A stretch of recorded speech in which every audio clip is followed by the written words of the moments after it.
Thanks for the time this morning. Happy Monday to you. How was your weekend watching college basketball?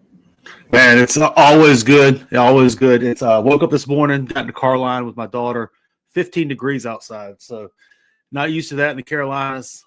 Pretty chilly and everything, but it was a great weekend of basketball for sure.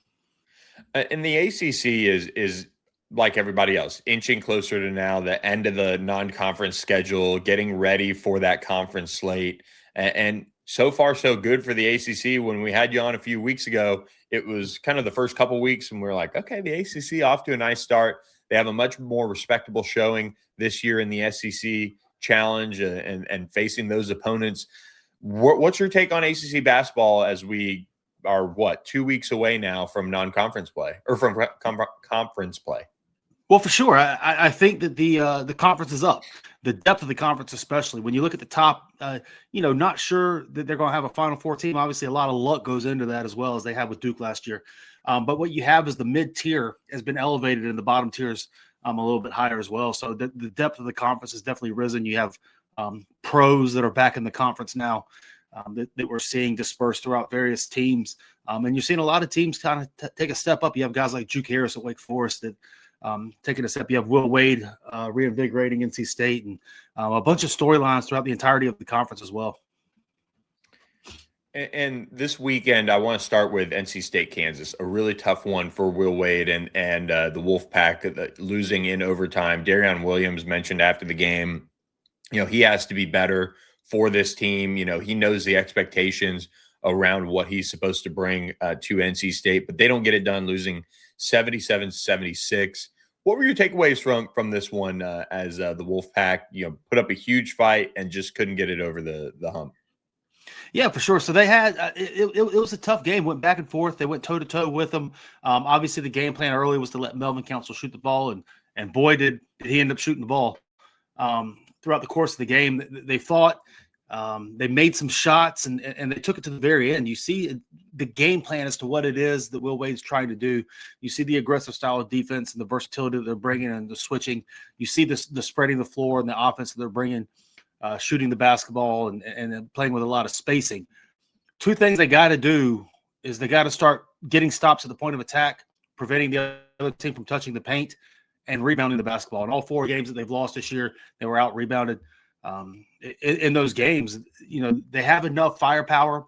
They have five guys that are getting in double figures and scoring, but they just got to get over the kind of that hump. 10.5 threes made per game, which is top 40 in the country. All this type of stuff. You kind of see the blueprint is what he's trying to do, try to put together, but he has an entirely new team, and it seems to be taking a little bit of time to get the continuity as to what it is that he's looking for. But they're fighting. They're in the game, obviously taking Kansas into overtime here after a otherworldly performance from a Melvin Council with the 30-plus that he had. That they're putting it together, and they're trying to figure out getting better each game.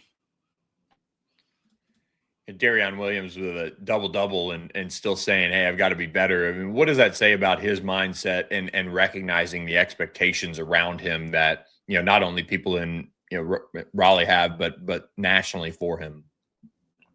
For sure. Well, Darion Williams has kind of come in as a connecting piece. He came in as a player who elevates the floor, makes everything kind of go smooth around him. What you're seeing recently here is Quadir Copeland taking the reins for this NC State team and really kind of elevating his play into being the featured go-to guy, the guy who's able to have the ball in his hands, touch the paint, and create stuff for the entirety of the team around him.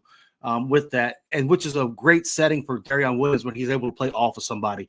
Darion Williams, again, one of the best connecting players in college basketball, but he's not that number one alpha type of guy when he's most comfortable. So having Quadir Copeland step up as well and having that 1-2 punch for NC State's only going to elevate the abilities of what they're able to do as a team.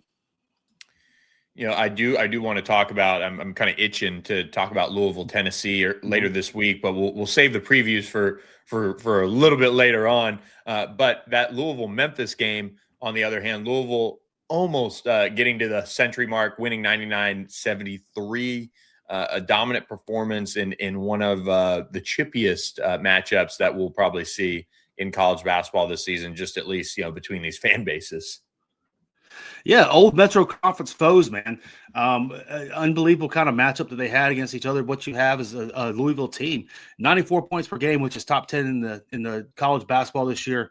13.2 threes made per game, top 5 in college basketball this year. In my personal rankings, they're coming out this week, number 14 overall. They have how many wins this year? Kentucky, Cincinnati, Indiana. It's just a team that likes to get shots. They move the ball around. Again, they play with a lot of spacing and pace, but they rebound. They get down on 40, almost 43 rebounds per game as a team. They have a tough, physical, gritty style, switchability, and they spread the floor on the offensive end. And Pat Kelsey has a chippy demeanor about him. Pat Kelsey has a personality that's a little bit chippy, and that bleeds through his team on the court. When you see him out there, they have a chippy demeanor to him as well, with a lot of skill, a lot of ability.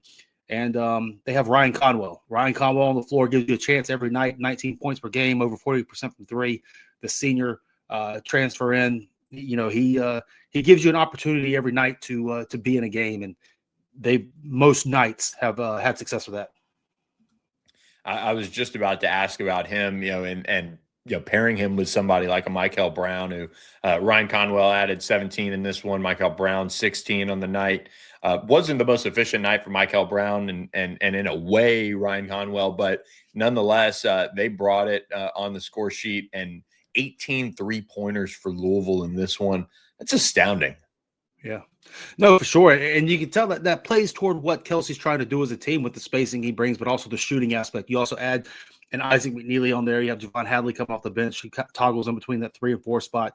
And then you have the big man, Sananda Frew, first-year player, averaging 10 a game as well. You see them playing again, I keep saying spread, but you keep seeing them spacing the floor very well. Isaac McNeely shooting over 40% from three. Michael Brown's got a lot of space to play with, and he's getting better. He started off pretty inefficiently this entire season, but you see him continuing to get used to the speed of the game, used to the pace of the game, used to what he's able to do within the offense with this Louisville team. But again, they have Ryan Conwell to kind of rely on, his ability to shoot the ball, his ability to score, create opportunities, self-create shots and clean looks and everything. This Louisville team is coming into their own, again, with the wins, Indiana, Kentucky, Cincinnati, Memphis, heading into this Tennessee game, which, as you mentioned, should be a very highly anticipated and exciting game to watch. I want to shift gears here to a Cal team that's kind of a little bit of a storyline. To watch as the ACC non-conference play kind of winds down. Mark Madsen has them sitting there with just one loss on the season so far. Day Ames, did I get that right? Or Day or Ames? Getting near the top of the league, scoring with 18.3 points per game. Justin Pippen involved, John Camden. This is a team that has 4 guys averaging double figures, of course. 10-1 so far this year. They have a nice win over UCLA. They've kind of made a couple splashes here in non-conference play. Just generally, they've taken care of business.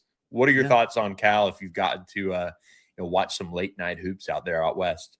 For sure, man. No, it's kind of an exciting brand that they're playing. Mark Madsen has them believing, and again, going back to the theme of the week for ACC is spacing.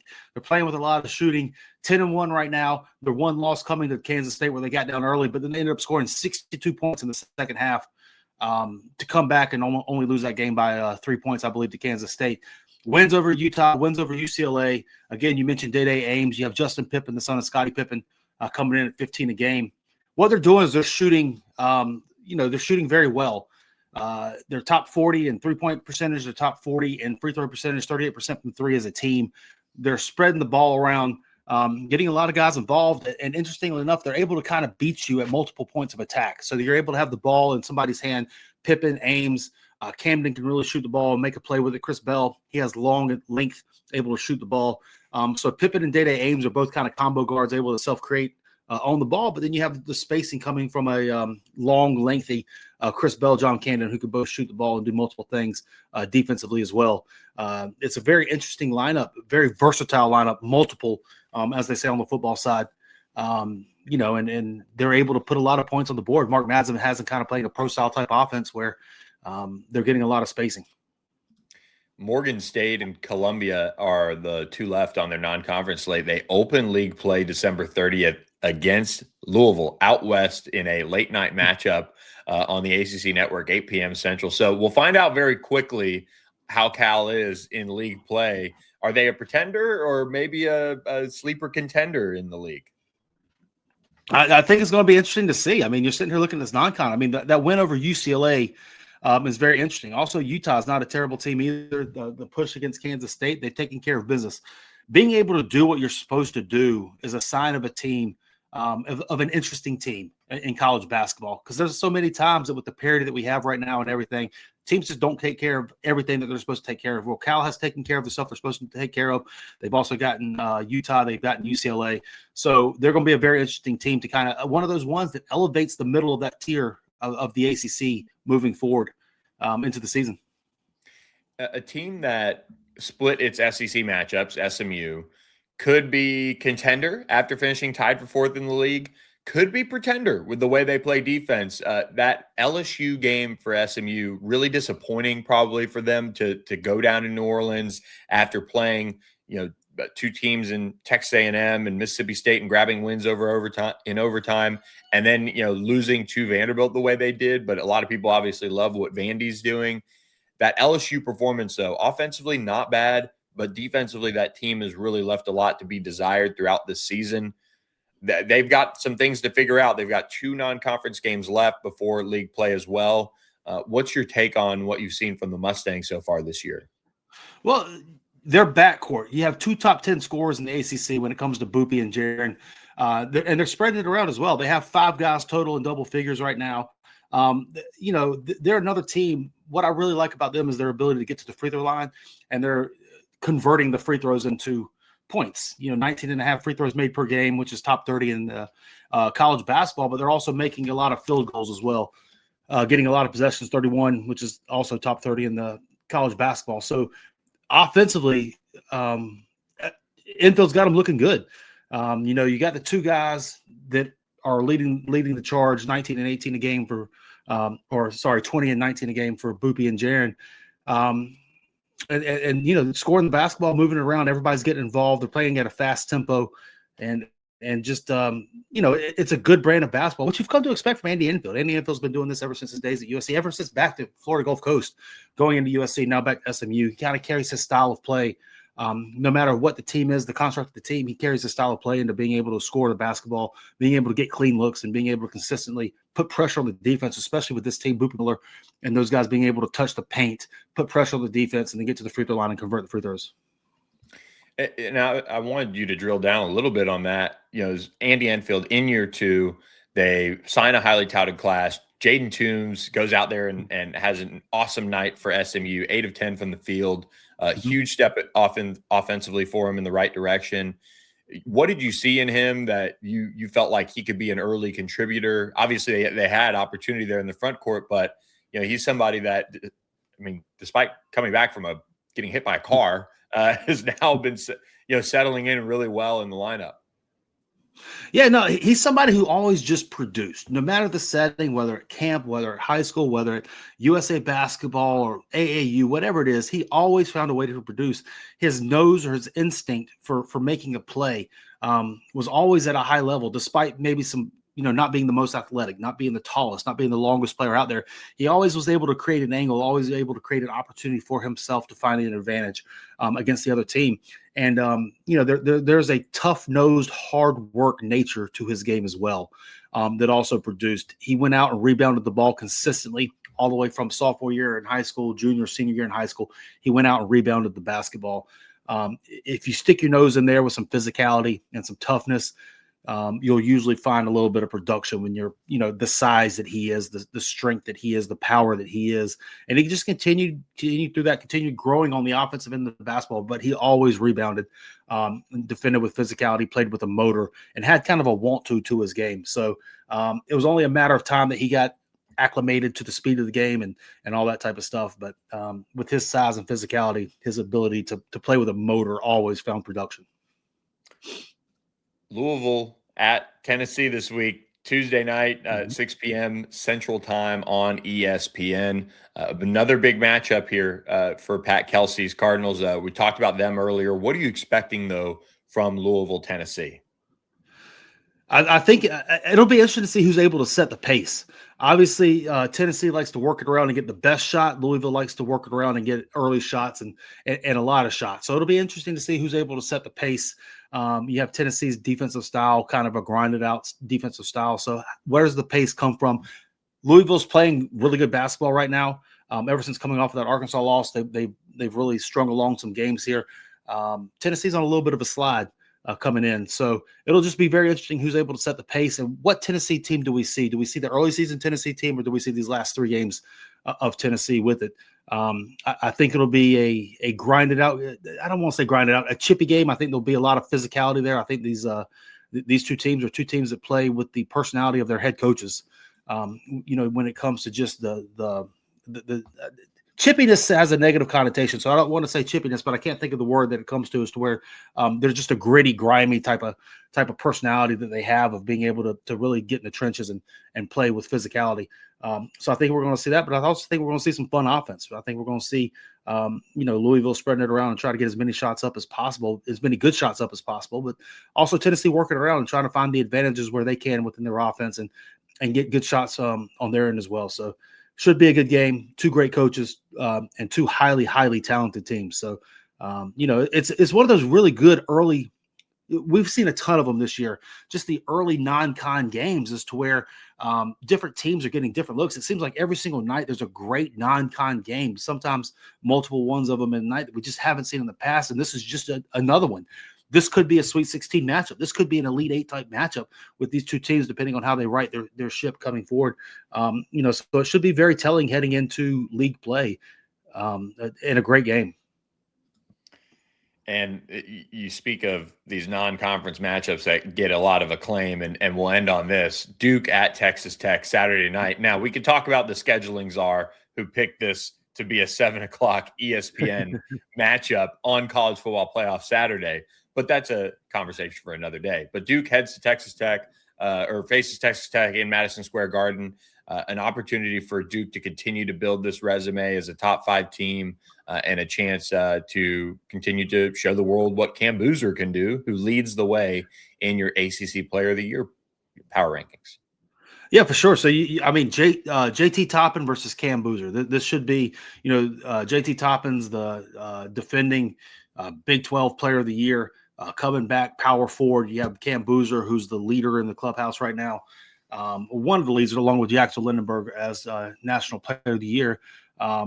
It should be a great matchup. What they have around them, you have, the play of Isaiah Evans, the play of Caleb Foster, and Pat Ngongbo's having a great year for Duke so far. Coming with Christian Anderson, you have Donovan Atwell, Lawan Watts, Luke Bamboy of what they have with Texas Tech. So this should be a very, very good matchup. Duke has not ducked any smoke this season so far with the early season matchups that they've had, going to Michigan State, playing Florida, and just the games that they've had and won them all.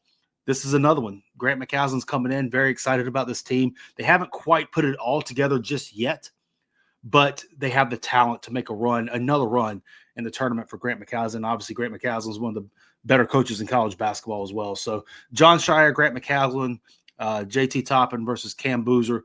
Primetime, another matchup, primetime game. It should be unbelievable to watch and another true litmus test to see kind of what we have going into league play with 2 teams that were, preseason top 25 with a lot of expectations coming into the season. No doubt. Going to be fun to watch. Well, we'll have quad boxes on our TV, I guess, watching Duke, Texas Tech, as well as Oregon taking on James Madison. So I think some people would argue the more interesting matchup resides in the ACC basketball world, but we'll see how it goes. So Jamie Shaw, thanks so much for joining us on this Monday morning and breaking down what was another big week of ACC hoops. Billy, I appreciate you, man. Always keep doing a great job out there. And, we're getting into it, man. We're a third of the way through and we're about to enter league play. And this is the best time of the year. Yeah, no question about it. We appreciate you, Jamie, and have a great Monday. So there he goes, Jamie Shaw, joining us on All Access AM. We are presented by our friends at Corporate Magic. If you want to take your event to the next level, visit with our friends at Corporate Magic. Go to corporatemagic.com. They can walk you through their process on how they create events that have lasting meaning, memories, and impact for your audience, whether it be millions of people across the globe, whether it be national sales meetings, whether it be huge concerts. They handle all the details, whether it be the concepts, building out the show, and managing those details. They can do it for you, and they've done it on the highest levels that you can imagine. Those big stages demand a partner who knows how to perform when the stakes are high. And the team at Corporate Magic brings decades of experience to every project with the planning process, design, and technology to keep your audiences fully engaged. So visit corporatemagic.com to learn more about how the Corporate Magic team can help you put on your next event or experience, as we like to say.